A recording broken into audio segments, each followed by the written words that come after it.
If anyone knows how to throw up a multi-stream, go for it. Oh, lots of pyros hosting me. Thanks for the host, Pyro. My alert came in low. Oh, that was cool. Fancy stuff. Tonight, we are... I gotta put the funny voice on. Hello, would-be adventurer. I hear that you're interested in playing Dungeons & Dragons and perhaps don't know where to start. Well, you're in luck. In this video, I'm going to show you a very simple campaign produced by Wizards of the Coast that will get you introduced to Dungeons & Dragons very quickly. I'm also going to introduce you to a way that you can play Dungeons & Dragons with your friends online using Roll20. We ended up having a pet dragon for the next 10 episodes until someone killed the dragon. That's Who fantastic. killed the dragon? Poor dragon. We would like do sent the dragon in to do its stuff, to kill stuff, and we just stayed out until it Right. died. So the first thing you're going to need is Heroes of Hesiod. Now this is a free campaign published in PDF format by Wizards of the Coast that you can download. I will leave a link below. Right, and next you're going to need Roll20. Roll20 is an online virtual tabletop platform that will allow you to play with your friends. It includes everything you need, as well as a way to build maps, create characters, lay down tokens, and even provides video and audio communication. And what you're going to want to do first is create an account. You see, I've already created an account and I've logged in here. And next, you want to just create a new game by pressing this Create New Game button. Now, to keep this tutorial as brief as possible, I've gone ahead and created a new game, which I've titled You're All Going to Die. So we'll go ahead and click on this campaign. Now, if you like, you can add some information here, such as what it is you will be playing. We could put in Heroes of Hesiod, although I'm not entirely sure it shows up in this list. You can give your players more information, such as when the next game will be. You can enter a description for your game, and you can even add add-ons to your game to add more features. Once you're all set, you can create your new game. You could play with random people by looking for players. Over here you'll see the invite players button. This will allow you to invite your friends via email address, which will prompt them to come to Roll20, create an account, and will add them to your game. Right, with that said, let's go ahead and launch our game and start looking at the editor. I've already laid out a bit of the board, but I'm going to walk you through and show you what it is I've done here so that you can recreate this for yourself. Now, Roll20 provides you with a basic grid map to start. You can decorate this map however you like, using tiles in the background to show the environment, and so on. At the simplest level, we're just going to focus on laying down some of the rocks and the cage that is present in the map in the Heroes of Hesiod PDF.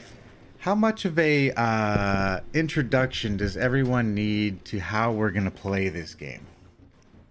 I have no freaking clue what we're doing. Okay, let's start there then. Noob level. All right, perfect. So, I mean, it's like any other video game. You're going to have your character, and the character is going to have an attack. It's going to have a move, and it's going to have hit points. That is all represented here on the board. Now, if we do this right, a lot of this will be handled by Roll20. So here we are on the board. You got your characters, and at the beginning, there's going to be turns, just like a turn-based strategy game. Now, here we are in the Heroes of Hesiod PDF. We want to figure out what it is we need to do.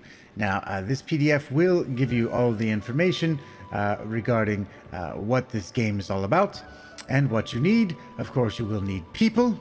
It's important to have people, otherwise you'll just be playing Dungeons & Dragons by yourself, which would not be very fair. You'll need a printout of the adventure, pencils for all the heroes and the Dungeon Master, either one 20-sided die and one 6-sided die, or 3 6-sided dice. And scissors. Please don't run with the scissors, as you can become wounded. Now, a lot of these items you might not need if you are going to be playing online, because Roll20 will handle a lot of the rolling and other clerical work for you. So, to prepare the adventurer, the GM should read through the adventure and then distribute each of the characters to the people who will be playing. There is some information here on how to play, which basically describes turns: the hero's turn, the monster's turn, and turn order. What should happen on each turn, how attacks work, movement works, and so on and so forth. Please do read through these rules and instructions thoroughly so that you have a good sense of how to play before you dive right in. You'll also find a section here on some basic Dungeons and Dragons definitions, such as what is a d20, a d6, and 3d6, attack power, critical power, and so on.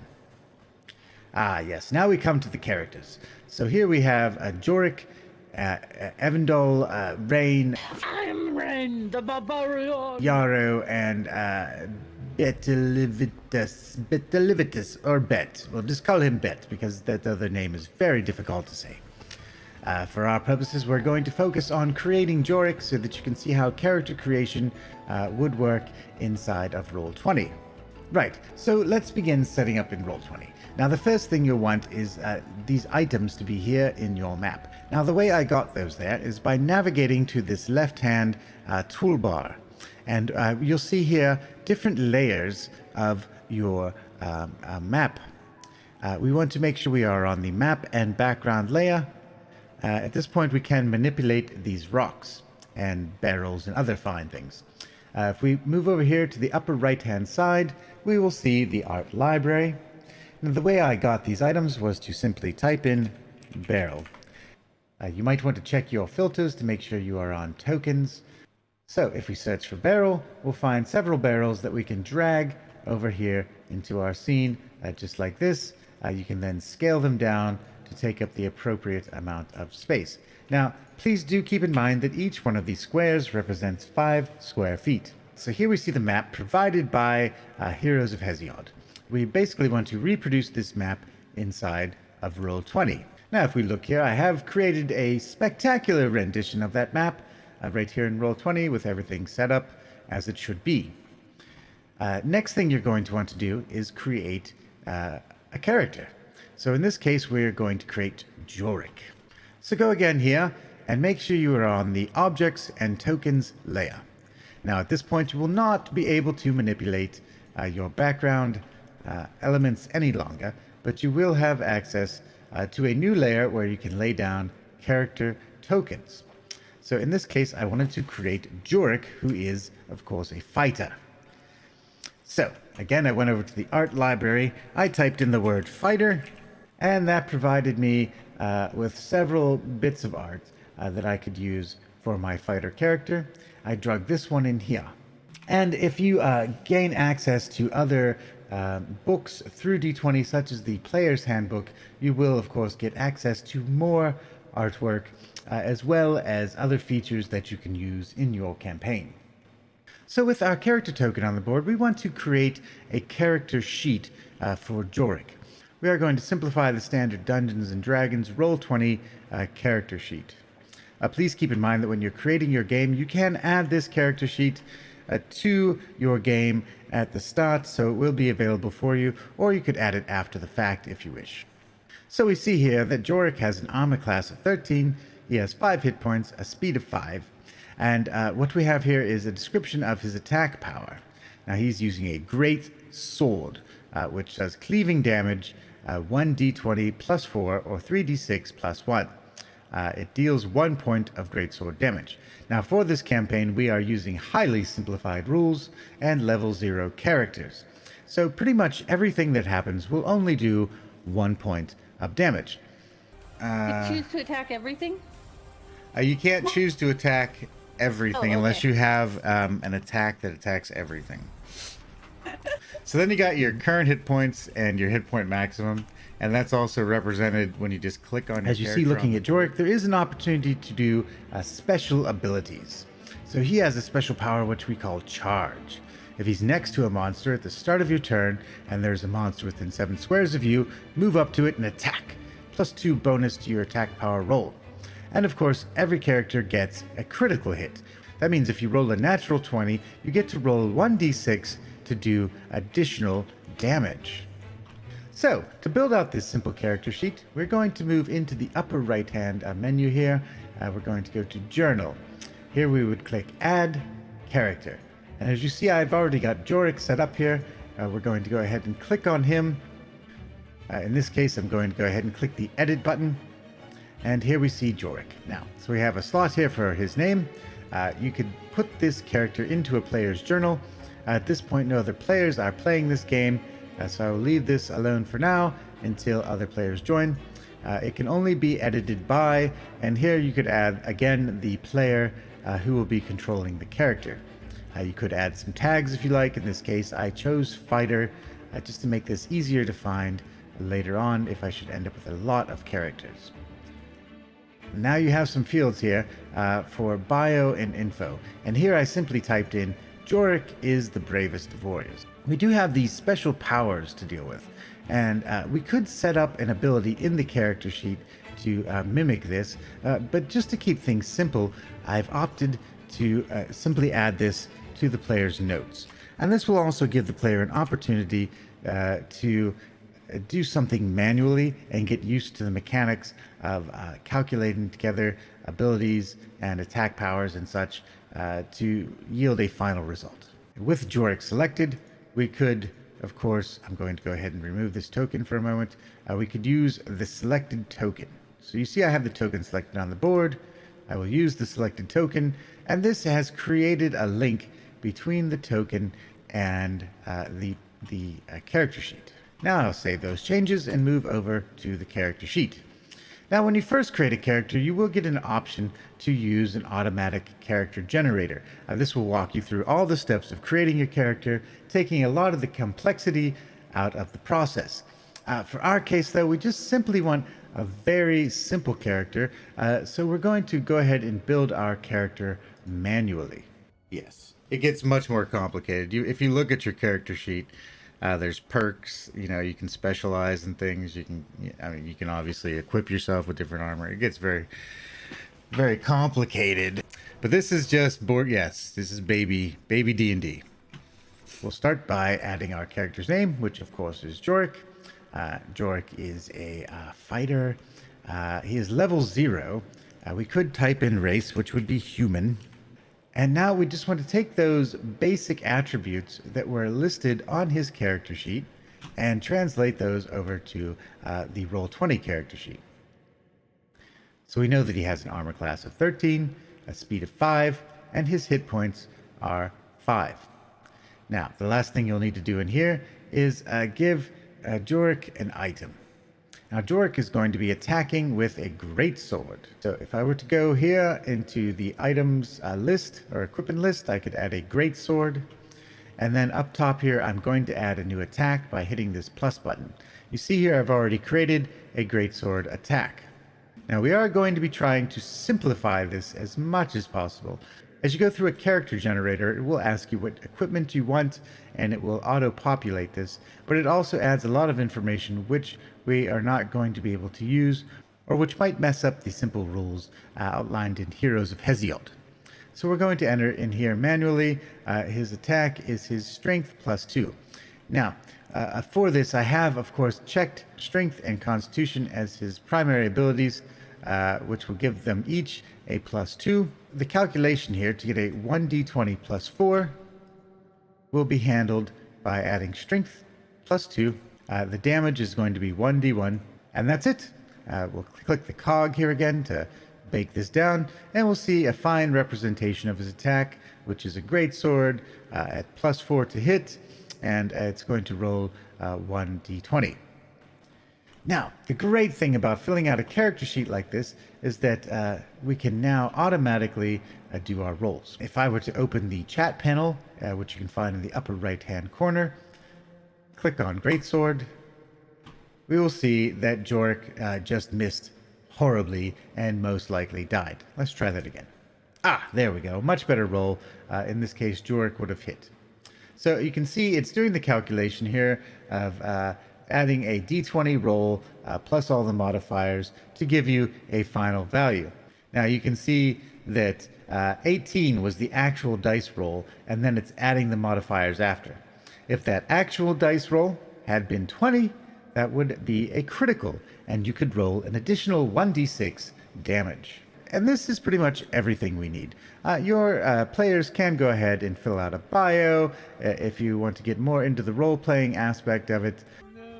Yeah, sound good? You're gonna fall asleep, so let's get through it. Ready? So now, you'll see here, Jorik has these 3 circles, 5, 5, and 13, red, green, and blue. These represent his hit points, his speed, and his armor class. Now, I link these up by hitting the cog here under Jorik.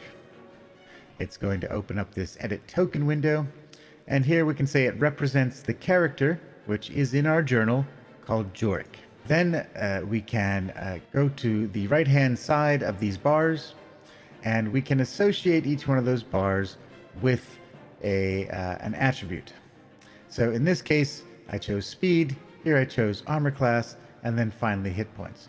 And if you'd like, you could add an aura that will show you some additional information. So in this case, we know Jorik can move 5 spaces. I added this yellow aura of 25 feet, because 5 times each 5-foot space would equal 25 feet. I'm going to go ahead and remove that for now, just to clean up the board a bit. And with that done, all of your attributes are now linked. Let's say that Jorik takes a point of damage from this nasty beholder over here. I can simply click on that red circle, type in -1, and you'll see he is now at 4 of 5 potential hit points. Let's go ahead and heal Jorik real quick. Whoops. And that's no good. I'll just say equals 5. So all the mathematical operations will work on these circles, such as plus, minus, and equals. Now, if Jorik were to sustain some sort of status effect from the beholder, we could go ahead and use one of these icons here to indicate that that status effect is in effect. My favorite status effect, of course, is death, represented by this X. Jorik, unfortunately, was killed in a freak accident by a potion of head drinking. You're dead. Now you have a character with a simple character sheet that can be controlled by your player. The player will have the ability to move this character around and can access the character sheet so that they can automatically roll their attacks and everything else they might need to do. There we are. Okay, so now on to the monsters. Now, as you can see in this adventure, Heroes of Hesiod, several monster templates have been provided. These monsters will be battling our heroes throughout the campaign. So in this case, let's go ahead and create our beholder. Now, of course, we could do this in a manner similar to the way we created a player character by adding a character, and we could go ahead and create a beholder here. If you do have a premium Roll20 account, you will be able to save these monsters and transfer them to other campaigns, saving you the time of recreating them each time. I prepared my staff. You did sorry. not prepare your staff enough. It's PG-13 name. But we're not going to use that character right now. We're going to keep this as simple as possible by giving you an opportunity to just enter some of this information manually. Use the GM will be controlling all the monsters, so we don't need to worry so much about character sheets in this case, as you can simply do all the math yourself and use the dice rolling tools to roll dice. So here I've simply entered his speed, his armor class, and his health manually. I've also given him an aura of 30 feet because that is his range for his eyeball attack. Down below, I added his special skills. So each turn, he gets 2 attacks, and those attacks can be any one of these eye rays. So a beholder shoots rays from its eyes. In this case, we could do an eye stalk ray, a firebolt, chains of ice, shockwave, or the evil eye is another option there. So our characters are set up, our map is set up, and we are ready for combat. Now, as stated in the rules of Heroes of Hesiod, monsters would go first. So in this case, our beholder could move 3 spaces. It could use one of its eye beam attacks here to attack poor Jorik. The GM could roll a dice here. And if we look in our chat bar, the result is listed as 17. As we can see here, Jorik's armor class is a 13, so the beholder hits. We could choose any one of these attack powers. And the way that this module is meant to be played out, it's basically super simple rules. So you get to move, and then you get to attack, and then you can see if your special skill that you have applies in that situation. If so, you can use. In this case, we'll just use a simple eye stalk ray, which would do 1 point of damage to Jorik. Now, on the Beholder's next attack, we could use a lightning bolt, which would mean that our hero would lose any of his bonuses on his next turn. So, the eye bolt hits, we say -1. The Beholder would attack again. I'll roll a d20. My result is a 1, which of course would be a critical failure. In this case, you could think of something humorous that happens to the Beholder where it harms itself, or something silly along those lines. Jorik, of course, takes no damage and does not suffer a penalty.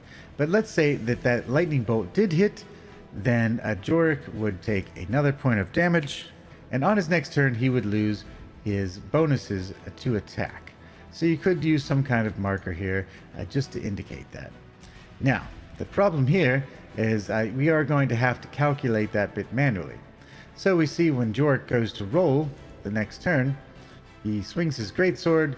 He has an attack bonus of +4. So we'll go ahead and swing. In the chat, we will see 14, but we must deduct 4 from this total in order to get the correct value. Our Beholder here has an armor class of 12. This attack would end up at a 10, which means that Jorik would not hit the Beholder. So there will be some manual calculations you need to do while playing the game. Roll20 can be configured to a great degree to allow a lot of these things to happen automatically. I would recommend that you go through the Roll20 tutorial available in the help, which will take you through each of these items, as well as all the panels over here, and a character sheet, and everything else to give you a very clear idea of how to use the tool. If you are lucky enough to have friends who wish to play Dungeons and Dragons in real life, you can go ahead and just use the rules and tokens supplied by this PDF. By cutting out your tokens and placing them on the board, you would then give each of your players a character sheet, and you yourself would control the monsters. At the end of the adventure, assuming they all survive, they would win this fantastic badge, which you could print out and present to them in a glorious fashion. Right. I hope you found this video instructional and it gets you started playing some Dungeons and Dragons with your friends right away. If you found this video helpful, I would appreciate it if you hit that like button below. Also feel free to subscribe to the channel. We do produce a number of tutorials on animation, Adobe Character Animator. We also do some live stream compilations and other entertaining videos as well. Also feel free to stop by the Twitch channel. It is Griffin Moore on Twitch TV, where we often create fun Adobe Character Animator puppets, do art projects, play games, and of course we will be playing Meat Grinder sessions of Dungeons and Dragons, where we quickly go through 2-hour sessions where there's a very high probability that your character will meet a certain and painful end. We encourage viewer interactions in these games through a number of methods, so please stop by and check that out. Right, thank you so much for joining me today. I hope you found this video entertaining and informational, and I look forward to seeing you in the dungeon. Yes. I wanted to get everybody like moving things and playing, but I forgot to do the adventure part. You ready? Yeah. Okay, here we go. Okay, here we go. Is my voice sound properly funny? Well, now I'm going to take it down for this one. In the village of Hesiod, where you all live, kids are brought up to the cabin every year for several days to finish training in the ways of fighting. Training which had started 3 months earlier. Fighting is a necessary skill in Hesiod, as the village is constantly being attacked by monsters. Even if you have no higher ambitions than becoming a pig farmer, you need to be able to defend yourself. No one your age knows what exactly goes on at the cabin, and no adults are telling, but pretty much everyone comes back alive, so it can't be too bad. Your trainer's name is Loomis. He has been the town's trainer for going on a decade. He has a nasal, high-pitched voice which sounds particularly odd coming from a man who looks like he's got some ogre blood in him somewhere. So here you are, you find yourself in the field with Loomis. Evandal, Bet, Ren, and, Yaru and Doric appear to be dead already. What happened to them? So glad you could make it. Well, So, I didn't like them much anyway. They were just in the way. Loomis leads you behind the cabin where there is a clearing. No grass grows in the clearing, and there are 4 cages at the edge of the clearing, equidistant apart, shaded by trees. In each you can make out a different beastly creature. Rain receives a great axe with a notched edge that looks like it cut a stone in half. Bet gets a wand made of fiery red crystal that seems to pulse with a light of its own. Evandal receives a pair of slender daggers shaped like leaves. Today you begin the final stage in your training to learn how to defend our village against monsters. It is only fitting that we begin with these brutes. Loomis walks over to the first cage, points to one of the cages it is in. A strange creature shaped a bit like a giant, armored shark with legs and about the size of a horse. Its skin is the color of granite, and when it opens its jaws, they look big enough to swallow you whole. You see amidst the drool that it has row upon row of knife-like teeth. I present to you this starving bullet. And he opens the cage, and the bullet comes out. And then he runs over here like, I go forth towards the bullet to attack it. If you look at your characters, you'll notice you each have like a special skill as well. The Rain rushes in with a battle cry, charging towards the bullet, axe drawn. And then Evan, I believe it is your turn. Well, are we only gonna kill a bullet? So Bet is up. Okay, so every time you change the turn order, you click on the arrow down on the turn order. Gotcha. So the bullet can move 5 spaces. 1, 2, 3, 4, 5. It's coming for you. It looks super hungry. My shiny newish axe There he is hungry for bullet. Oh, that bullet's getting close, Rain. Well, I'm going to get close to it. Roar, roar, roar, roar. So you do hit the bullet, and Ha ha ha. everybody's just doing a point of damage right now. So Rain swings forward with his sharpened axe, slashing the bullet across its head. I'm The a bullet girl. roars in pain. What's that? Did I say he? Said he Did I? said me. Oh, Well, you're a Do you dwarven know? girl. I am. You still have a beard. It's confusing. Matter. I am still thin. The classic scenario. Warrior in between wizard and monster. So Bet shoots a fireball. It goes streaking past Rain's shoulder and slams into the bullet, setting it ablaze. And the bullet starts to burn. -4 all day. Roar! I softened the bullet up. So the bullet rushes forward on fire and swallows up Rain. Rain, you are now in the bullet's mouth. Evan, yes. who has yet to enter the fray, has been creeping along the edges, hiding in the shadows And along he the will be trees. creeping once more. And then I'm gonna stab the bullet in the tail fin. Oh boy. Oh boy. It's not looking good for the bullet. Ouch. Yeah, Evan, who's been lurking in the shadows, finally rushes forward, stabbing the bullet in its back. The bullet swings round in pain. Ah!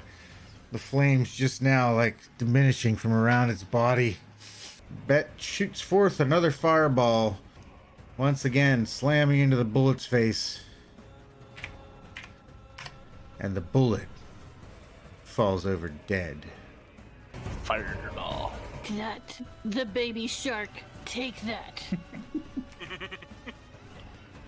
And now, as every D&D player ever, I'll cut off its shark fins. Oh, Because Save they're those for worth later. a lot of gold. Yeah. You did pretty good with that that one. Let's see how you deal with, let me see. Yeah, let's go here. Let's do this one. So Loomis steps forward to the next cage, pulls free the large pin in the huge steel cage, and out comes a lizard-like creature about the size of a small pony with bat wings and a long tail that whips back and forth, and it whips back and forth. Its scales are the color of blood, and flame flickers between its needle-sharp teeth. How about this young baby dragon? It's so cute. Can I keep it as a pet? My little Sorry, I didn't pony, my little I just pony. that there for a second. Ah, that's fair. It was the door was open. You just walked through it. The dragon's gonna eat all your avatars. Nom nom nom nom. Is that a dragon or a choke? It's like, Dragonbow. oh, look like we could be friends. Do you want to be friends, dragon? I will pet you with my axe. Roar! The dragon opens its mouth and shoots forth a flaming breath. See Evan once again just fly out of nowhere, stabs through the tail. You can see his dagger sink into the ground for a moment and he pulls it out. So, yep, that runs forward, shooting a fireball as he turns, blasting the baby dragon in that same wound that's just been taking on that right side. Pick those up. Just take your time. Take your time. I'm just gonna walk over to this next cage. Congratulations! You have finished your fighting training. You are now proven heroes of Hesiod. So we Like the could. dragon on us for a merit badge? Is that what I'm hearing? You want to be a But there are barbarian? so many things you can choose. There's a million ways to comprehend it. First camera. Thank you for joining me for Dungeons and Dragons Weeb style. We're gonna do more, and I will catch you all on the flip side.